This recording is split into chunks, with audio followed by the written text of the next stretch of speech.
الدنيا بمصابيح وجعلناها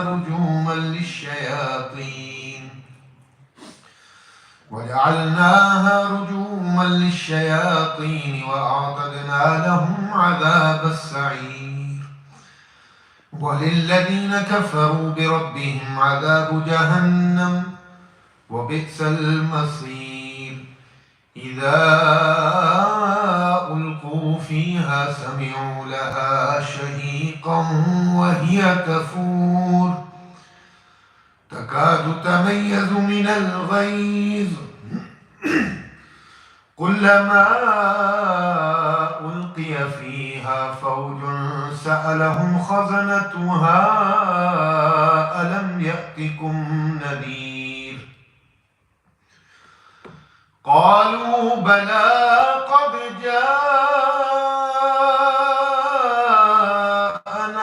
نذير فكذبنا وقلنا ما نزل الله من شيء إن أنتم إلا في ضلال كبير. وقالوا لو كنا نسمع أو نعقل ما كنا في أصحاب السعير فاعترفوا بذنبهم فسحقا لأصحاب السعير. إن الذين يخشون ربهم بالغيب لهم مغفرة وأجر كبير. وأسروا قولكم أو اجهروا به إنه عليم بذات الصدور. ألا يعلم من خلق وهو اللطيف الخبير. هو الذي جعل لكم الأرض ذلولا فامشوا في مناكبها وكلوا من رزقه وإليه النشور. هو الذي جعل لكم الأرض ذلولا فامشوا في مناكبها وكلوا من رزقه وإليه النشور. أأمنتم من في السماء أن يخسف بكم الأرض فإذا هي تمور أم أمنتم من في السماء أن يرسل عليكم حاصبا فستعلمون كيف نذير. ولقد كذب الذين من قبلهم فكيف كان نكير. أولم يروا إلى الطير فوقهم صافات ويقبضن ما يمسكهن إلا الرحمن إنه بكل شيء بصير. أمن هذا الذي هو جند لكم ينصركم من دون الرحمن إن الكافرون إلا في غرور. أمن هذا الذي يرزقكم إن أمسك رزقه بل لجوا في عتو ونفور. أفمن يمشي مكبا على وجهه أهدى أمن يمشي سويا على صراط مستقيم. قل هو الذي أنشأكم وجعل لكم السمع والأبصار والأفئدة قليلا ما تشكرون. قل هو الذي ذرأكم في الأرض وإليه تحشرون. ويقولون متى هذا الوعد إن كنتم صادقين. قل إنما العلم عند الله وإنما أنا نذير مبين. فلما رأوه زلفة سيئت وجوه الذين كفروا وقيل هذا الذي كنتم به تدعون. قل أرأيتم إن أهلكني الله ومن معي أو رحمنا فمن يجير الكافرين من عذاب أليم قل هو الرحمن آمنا به وعليه توكلنا فستعلمون من هو في ضلال مبين قل أرأيتم إن أصبح ماؤكم غورا فمن يأتيكم بماء معين آمنت بالله صدق الله العظيم. We're reciting chapter number 7 of the Qasidah today regarding the blessed night journey Isra and Mi'raj of the Prophet sallallahu alaihi wasallam. Join me and fragrance your tongues with dhikr of our noble messenger sallallahu alaihi wasallam with salutations upon him. مولاي صل وسلم دائما أبدا على حبيبك خير الخلق كلهم يا خير من يمام العفون ساحته سعيا وفوق متون الأينق الرسوم مولاي صل وسلم دائما أبدا على حبيبك خير الخلق كلهم ومن هو الآيات الكبرى لمعتبر ومن هو النعمات العظمى لمغتنم مولاي صل وسلم دائما أبدا على حبيبك خير الخلق كلهم سريت من حرام ليلا إلى حرام كما سرى البدر في داج من الظلم مولاي صل وسلم دائما أبدا على حبيبك خير الخلق كلهم وبت ترقى إلى أن نلت منزلة من قاب قوسين لم تدرك ولم ترمي مولاي صل وسلم دائما أبدا على حبيبك خير الخلق كلهم وقدمتك جميع الأنبياء بها والرسل تقديم مخدوم على خدم مولاي صل وسلم دائما أبدا على حبيبك خير الخلق كلهم وأنت تخترق سبع الطباق بهم في موكب كنت فيه صاحب العالم مولاي صل وسلم دائما أبدا على حبيبك خير الخلق كلهم حتى إذا لم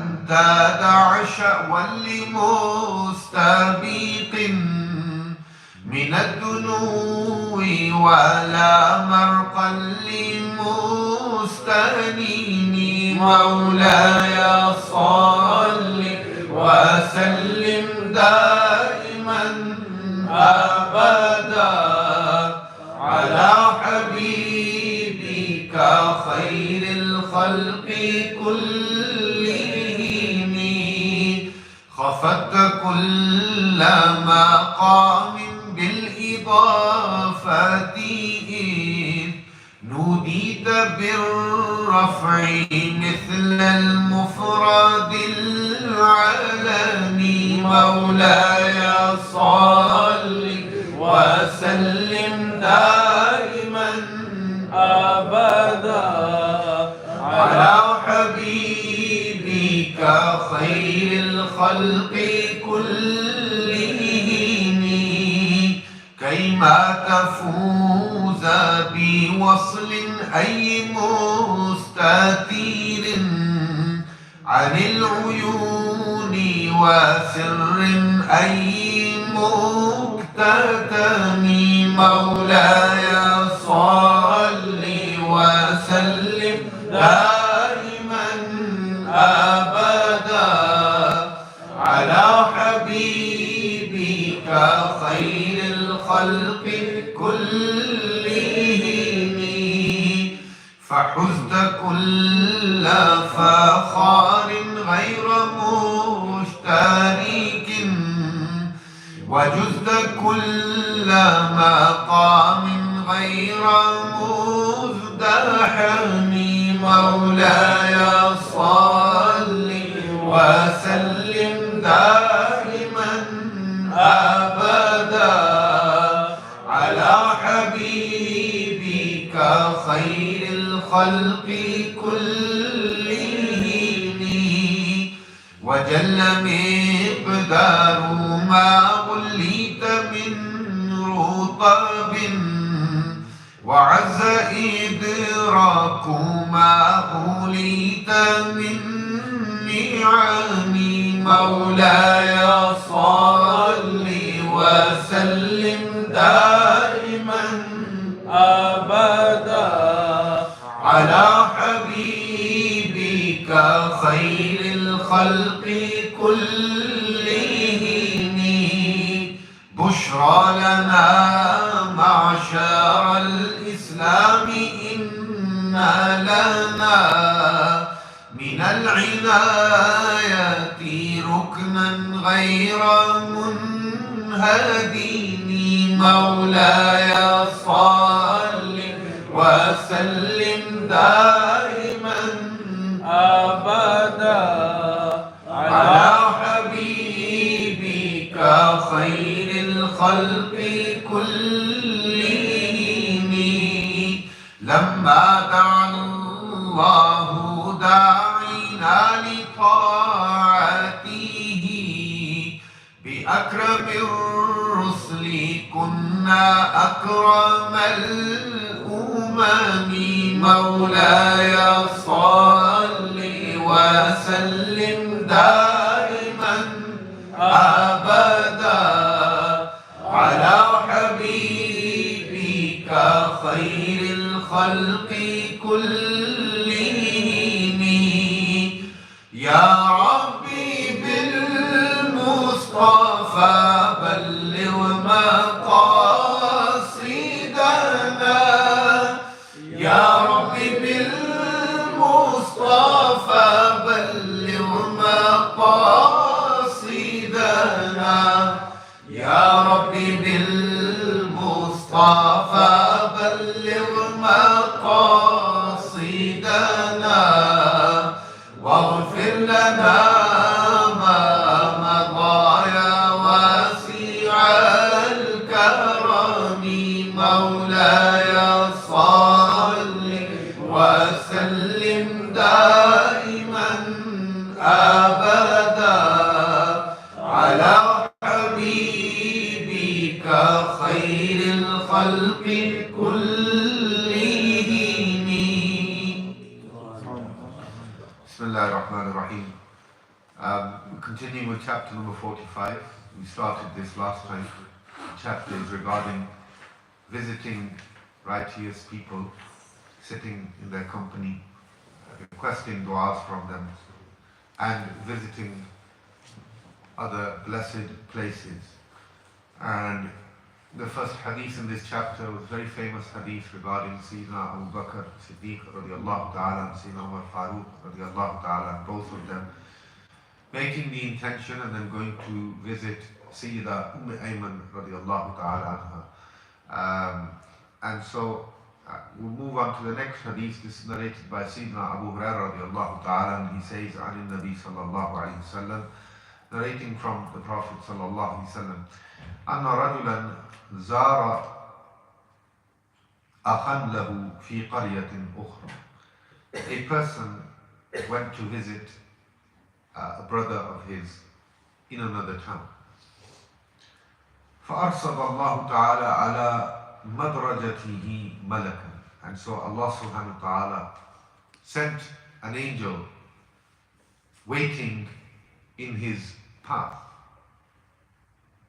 فلما أتى عليه, when he came to that person, the angel, قال أين تريد? The angel asked him, where are you going? What is your intent? Where do you intend to go? قال أريد أخا لي في هذه القرية. Said, I'm intending to visit a brother of mine in this town. قال هل لك عليه من نعمة تربها عليه? And so the angel asked him, do you owe him any favors? As in inquiring why he's going. He said, do you owe him any favors which you're going to return to him? Has he done something for you and you're visiting him in exchange for that? قال لا. He said, no. غير أني أحببته في الله تعالى. He said, the only reason is, there's nothing except for the fact that I love him for the sake of Allah. That's it. قال. The angel then says to this person, فَإِنِّي رَسُولُ اللَّهِ إِلَيْكَ. I am a messenger from your Lord to you.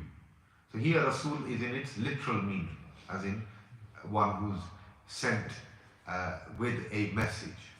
Not Rasul as in a prophet and messenger in that sense, but rather he said, I've brought a message for you from your Lord. بِأَنَّ اللَّهَ قَدْ أَحَبَّكَ كَمَا أَحْبَبْتَهُ فِيهِ.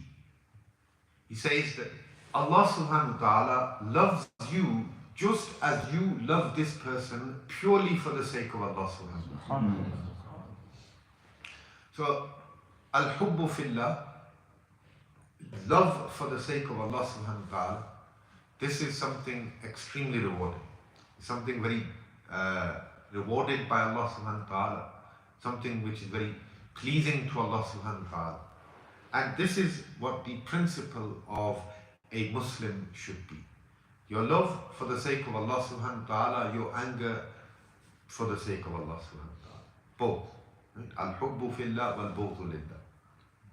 Your love and your anger both for the sake of Allah subhanahu wa ta'ala.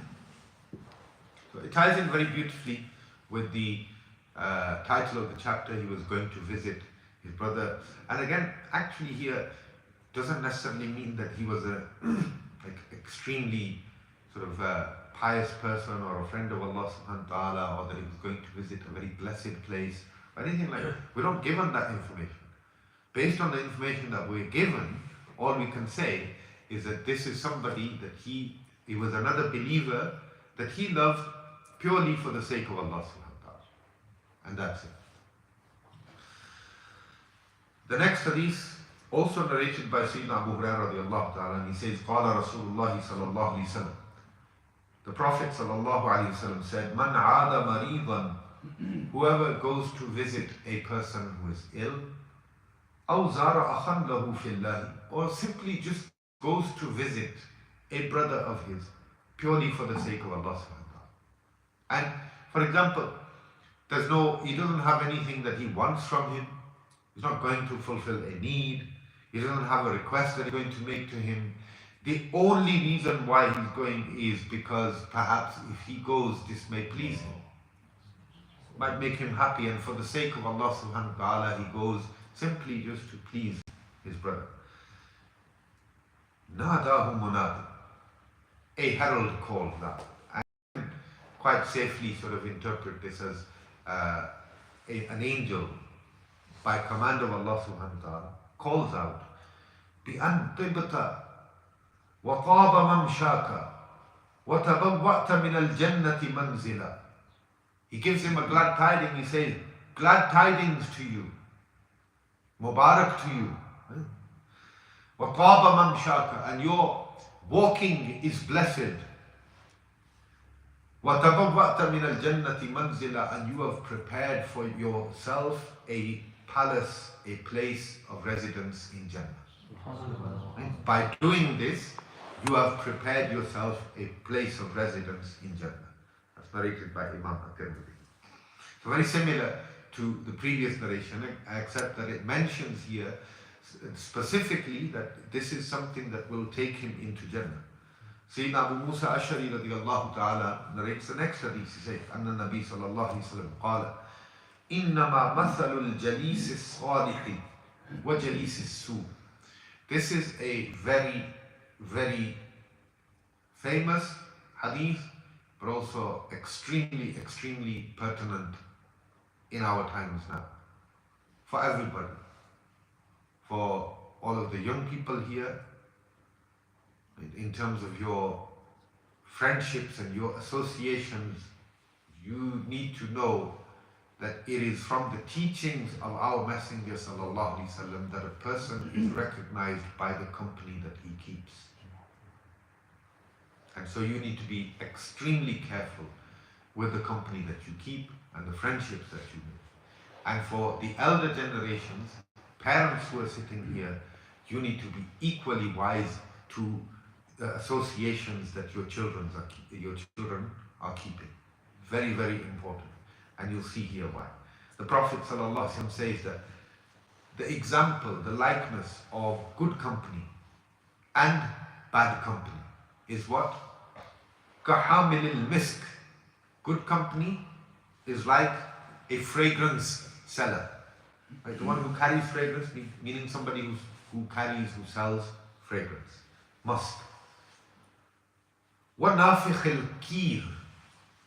And a blacksmith who blows wami'ul kalim, of comprehensive words by Allah subhanahu wa ta'ala, whose speech after the speech of Allah subhanahu wa ta'ala is unparalleled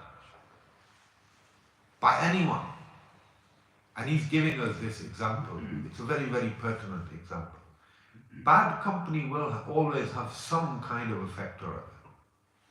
And you know, good company, again, you know, if someone doesn't give you any good advice, if you don't learn anything good from them, if you don't actively benefit in that company, in the very least, the time that you have spent there, think of it this way, in the very least, the time that you have spent there, you will have been protected from other evil that you could have engaged in, that you might have engaged in if you weren't in that good company.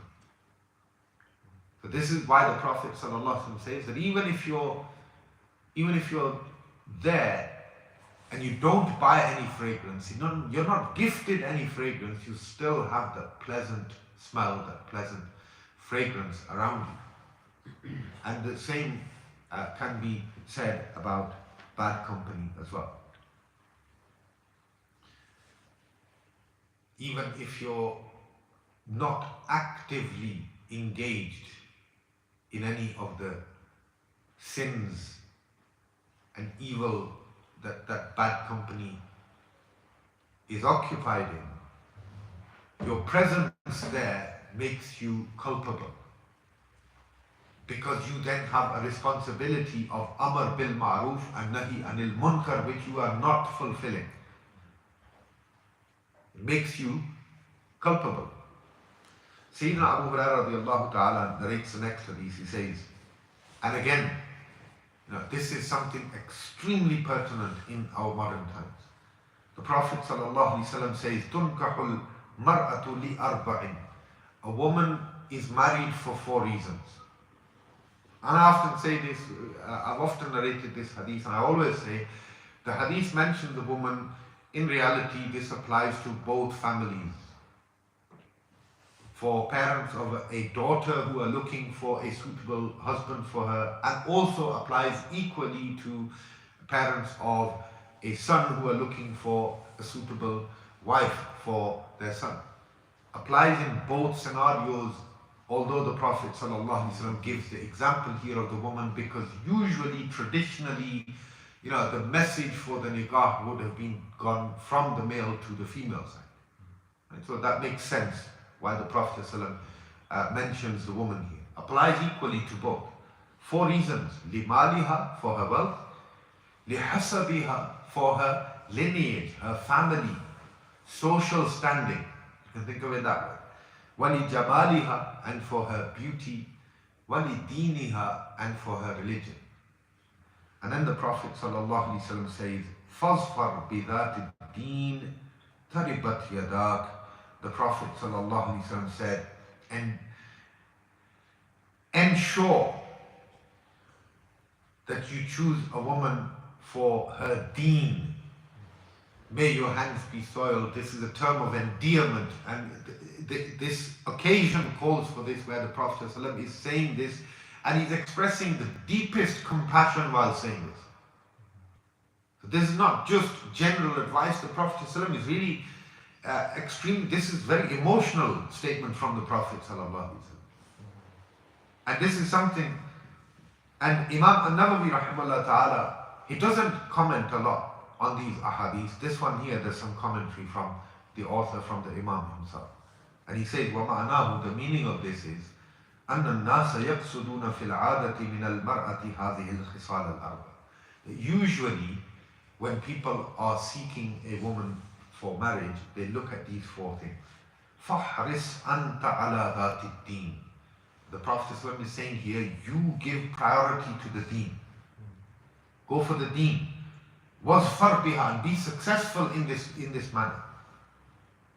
Go for the deen and be blessed in this way. وَأَحْرِصْ عَلَى صُحْبَتِهَا, and then, with the relationship with the chapter, good companions, then wish to seek a good companion. Somebody who's going to help you, they say it's completion of the deen.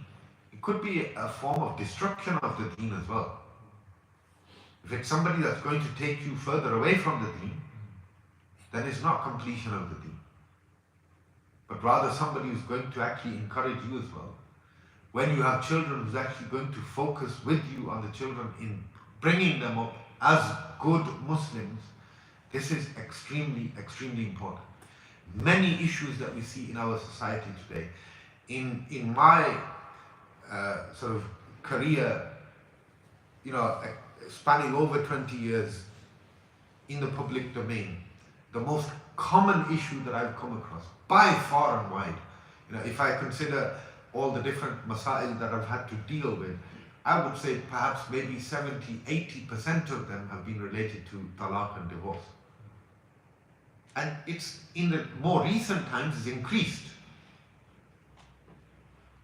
And what is the reasoning behind these problems? One of the reasons is lack of education. Because the system of talaq in our religion is very clear and has been abused because people don't know the correct manner in which this should be used. And the second thing is because people have not given due consideration when selecting the partners for their children. If somebody is distant from the deen,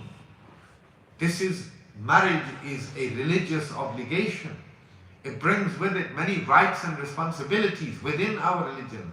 And if somebody is completely aloof from their religion and deen, how are they going to fulfill those responsibilities? Huge issue in our society. The answer is there. Very, very straightforward. In the words of the Prophet ﷺ, the answer is there. And the further we deviate from this, then the greater the destruction. We're heading towards destruction when we deviate from the advice of the Prophet ﷺ. The next hadith is narrated by Sayyidina Abdullah bin Abbas radiallahu ta'ala. He says, قال النبي صلى الله عليه وسلم لجبريل. The Prophet ﷺ once said to Jibreel alayhi salam, "Ma yamna'uka an tazurana akthara mimma tazurana." Jibreel, what prevents you from seeing me more frequently than you do? What prevents you from coming and seeing me more often than you already do?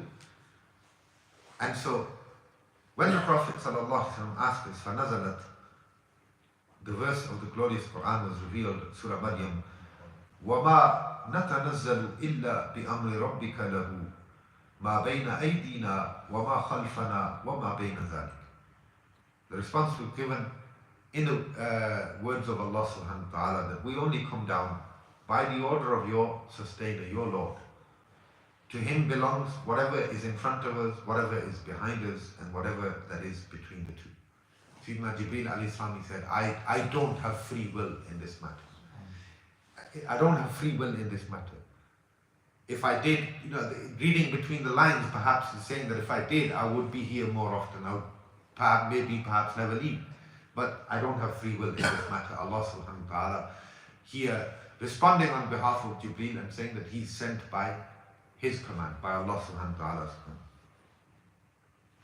बेलिकाए यार उनको चैन आ जाता अगर बार बार आते मैं यूं जिब्रील सिदरा छोड़कर. Some people have, Maulana Hasan Raza Khan rahimahullah ta'ala, he interprets that in his own way very beautifully.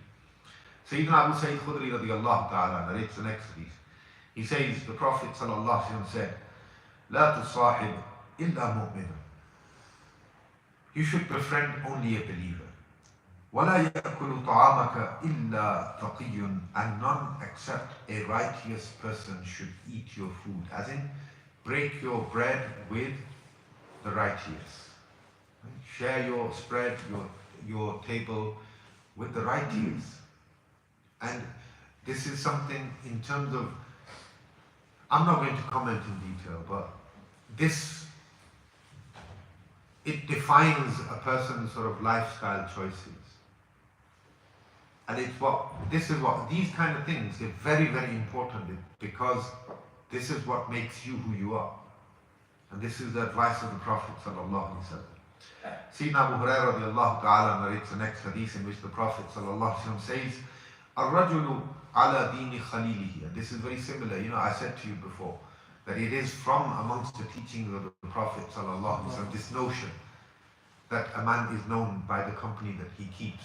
This is from amongst the teachings of the Prophet sallallahu alaihi wasallam. Look at this hadith, for example. The Prophet sallallahu alaihi wasallam says, a person is on the religion of his friend. الرجل على دين خليله فلينظر أحدكم من يخالل. Really, really important words, and especially for my younger brothers and viewers as well. Be extremely careful. Some things only life teaches you. That's why life experience is extremely valuable. And that's why you should listen to those who have greater life experience than you as well. It's not always about academia and books. Life teaches a lot. And you ask many people who are a lot older than you, and they will tell you how many experiences perhaps they've had in their lives where they've been sort of misled by their own judgments. Be very, very careful. The Prophet ﷺ says, look carefully at who you make your intimate friend. It's advice from the Prophet ﷺ. The next hadith, very famous hadith, the Prophet ﷺ said, Al-mar'u ma'a man ahabba. On the day of judgment, a person shall be with the one he loves the most. Are we there? The Prophet ﷺ said, لا يؤمن أحدكم حتى أكون أحب إليه من والده وولده والناس أجمعين. You cannot be a believer until you love me more than your parents, your children, and all people. Are we there yet? So, what's your company based on your affections and who you hold dear in your heart? What is your company on the day of judgment? You can answer that yourself right now. Ask yourself. This is for everybody. Ask yourself, based on your associations and who you hold dear in your heart. What is your company on the Day of Judgment? And if you don't like it, then change it now. You've got an opportunity to change. And then under this hadith, Imam al-Nawawi, he says in another similar narration, the Prophet sallallahu qila lin Nabi sallallahu, it was said to the Prophet sallallahu alaihi wasallam, ar-rajulu yuhibbul qawma walamma yalhaq bihim. A person loves a group of people but isn't able to reach them. He's not joined them. There's various different interpretations, but one of the key interpretations of this is that loving those who are pious, who are beloved to Allah subhanahu wa ta'ala, a person doesn't feel that he has acquired their rank. He's not one of them, but he loves them. The Prophet sallallahu alaihi wasallam, in response to this, he said, Al-mar'u ma'a man ahab.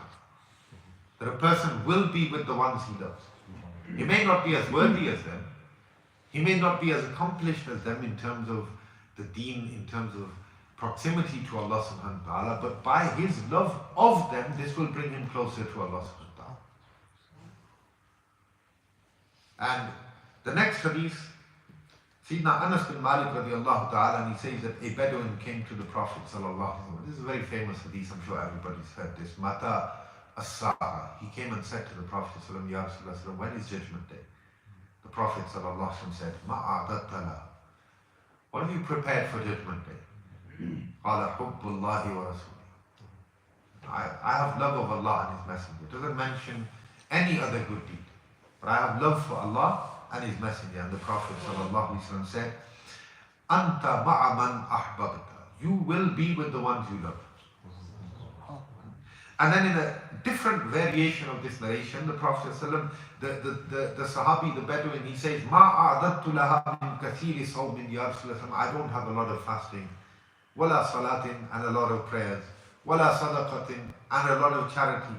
And undoubtedly this is about optional charity, right? Because fard and obligatory, the Messenger of Allah ﷺ would undoubtedly have reprimanded and advised that they would be fulfilled, but this is talking about optional charity, and also his own perception. Maybe he did do a lot, but his own perception was that this was not enough. So there's different ways of looking at it. However, his reliance, what's clear here is his reliance is not on his actions. He's doing them, but his reliance is not on them, and he says, وَلَكِنِّي أُحِبُّ اللَّهَ وَرَسُولَهُ. However, I do love Allah and His Messenger. And the Prophet said, you will be with the ones who you love. And the next hadith, there's a couple of short ahadith, inshallah, I'm going to finish with them. And the next hadith narrated by Abdullah bin Mas'ud radiallahu ta'ala, he says that a person came to the Prophet and he said, Ya Rasulullah sallallahu alayhi wa sallam, كيف تقول في رجل أحب قوما ولم يلحق به. Very similar to a hadith that we've looked at just now. He said, Ya Rasulullah, what do you say about a person who loves some people but hasn't reached them yet? And I've explained how already. The Prophet ﷺ response again, Al-mar'u ma'a man ahabba. A person will be with the one he loves. And finally, the last hadith for tonight. Sayyidina Abu Hurairah radiallahu ta'ala, he narrates from the Prophet who says, An-nasu ma'adinu ka-ma'adini al-dhahabi wal-fiddati.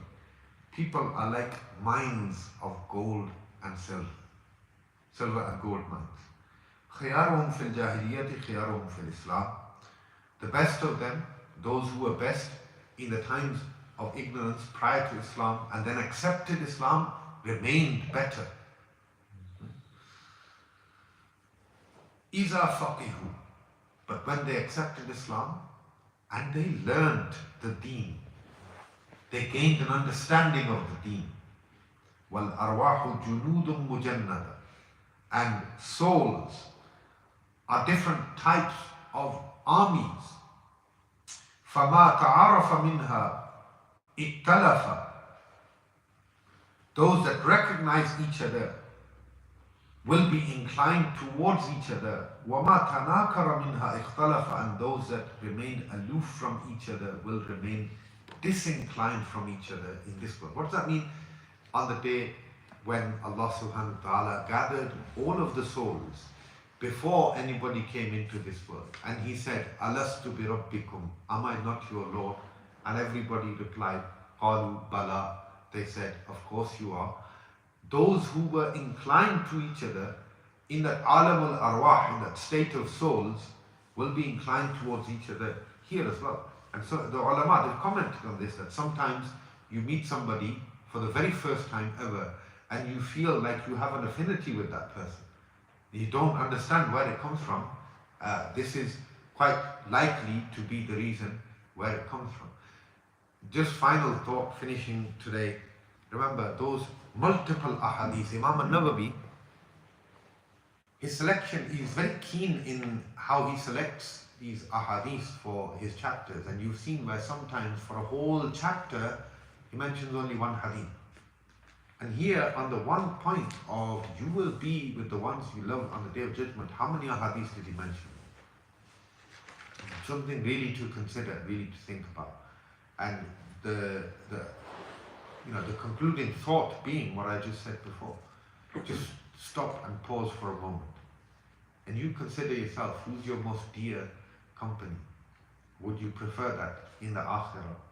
And if not, then now is the time to change that. Now is the time to do something about that. اللهم صل على سيدنا ومولانا محمد وعلى آل سيدنا ومولانا محمد وبارك وسلم. اللهم ربنا تقبل منا إنك أنت السميع العليم وتب علينا إنك أنت التواب الرحيم. اللهم ربنا آتنا في الدنيا حسنة وفي الآخرة حسنة وقنا عذاب النار. اللهم ارزقنا حبك وحب من يحبك وعمل يقربنا إليك. رب اغفر وارحمهما كما ربياني صغيرا. صلى الله تعالى على خير خلقه محمد وعلى آله وصحبه أجمعين.